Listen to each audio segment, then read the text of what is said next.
Welcome. My name is Mike Jacka, and in this video we're going to show you the foreclosure process for Minnesota.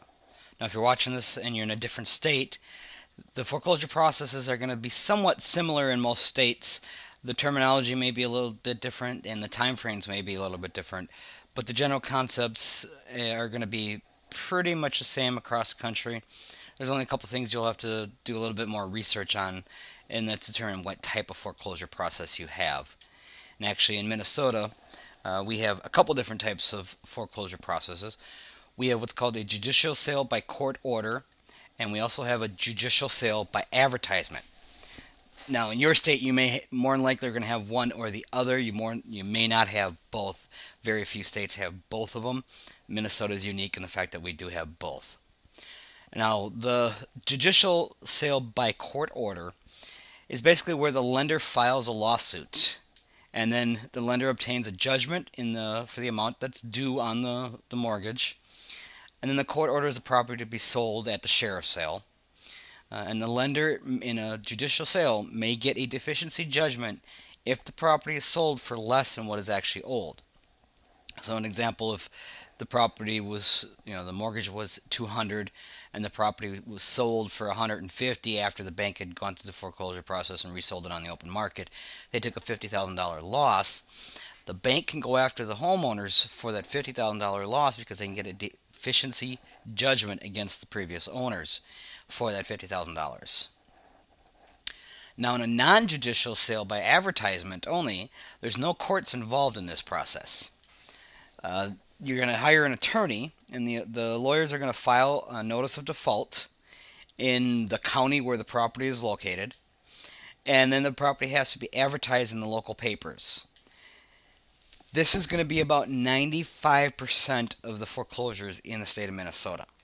About 5% may go, and the reason why some of them will go the judicial process is because maybe the homeowner has a lot of assets and the lender knows this, and a lot of times they do, because in the mortgage application process, the homeowners have to list what assets they have when they're applying for the loans. And so if they are tight on credit but they have a lot of assets and they list those to help qualify for the loan, now the lender has a list of what those assets are and they can possibly go after those. And the only way they're going to be able to go after those assets with a deficiency judgment is if they go the foreclosure by the judicial process. However, in Minnesota, about 90-95% of all the foreclosures are done via the non-judicial process, where they just advertise in the papers. Now, this notice of default, whether it's a judicial or non-judicial, there's still going to be the notice of default is going to be filed in Minnesota, and it has to be advertised for 6 consecutive weeks prior to the sheriff's sale. So typically, whether it's just the non-judicial by advertisement or even the judicial process where the court orders it, it's the notice of default still has to be advertised for the 6 weeks. So the sale is going to typically be about 7 or 8 weeks after the notice of default has been filed. And then the property is sold to the highest bidder by the county sheriff, and this is literally at the sheriff's office. And typically, in Minnesota anyways, the majority of the bidders are the banks themselves. There's very few investors that come and bid against them, because of the redemption process in Minnesota. It's a very lengthy process, and Minnesota is not the most favorable state to buy properties at the sheriff's sale and wait for a length of time or period of time and hope to get the property. And the amount of money you're going to make, even if you do get paid back, is really not worth it in most cases, unless the investor believes that they can pick up the property at a really reduced price, or a really cheap price. Then that might make sense for them to take the risk of buying the property at the sheriff's sale.